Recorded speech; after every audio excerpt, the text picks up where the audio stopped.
Here we have a 2022 KX85 and KLX140RL. These bikes are about the same size, but are intended for different purposes. The KX85 is intended for motocross racing, while the KLX is meant for milder trail use. The KX has a retail price of $4,599, and the KLX goes for $3,599. The KX has a seat height of 32.7 inches, while the KLX sits a little lower at 31.5. Both bikes would be suitable for riders ranging from 4'10" to 5'7" inches, and under 125 pounds. The KX85 is powered by an 84cc single-cylinder liquid-cooled two-stroke carbureted engine that puts out about 22 horsepower. The engine's power is applied to the ground through a 6-speed transmission. The KX has a 17-inch front tire and a 14-inch rear with disc brakes at both ends. It's kickstart only, and like all motocross bikes, does not have a kickstand. The KX has 10.8 inches of suspension travel in both the front and the rear, and 11.4 inches of ground clearance.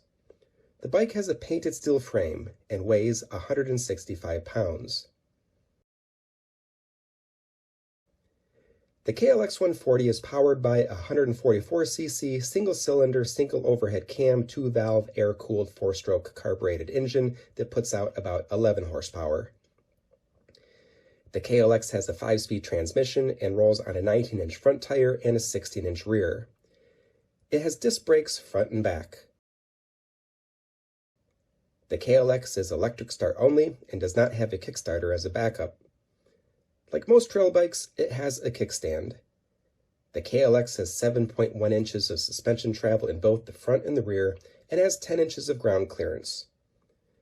Although the frame is painted bright silver and looks like aluminum, it's actually steel. The KLX weighs 209 pounds.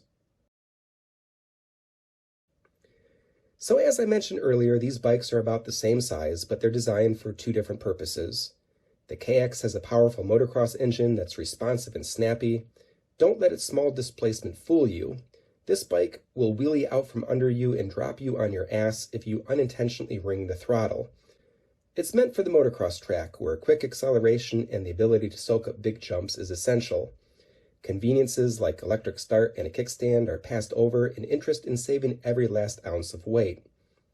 Due to its high compression, high-powered motor, more frequent tuning and rebuilding will be needed. In addition to routine air filter and oil changes, you'll also have to tune the carb, clean the exhaust, and replace pistons every so often. The KLX, on the other hand, is intended for trail use, and it's built more for durability than all-out racing performance.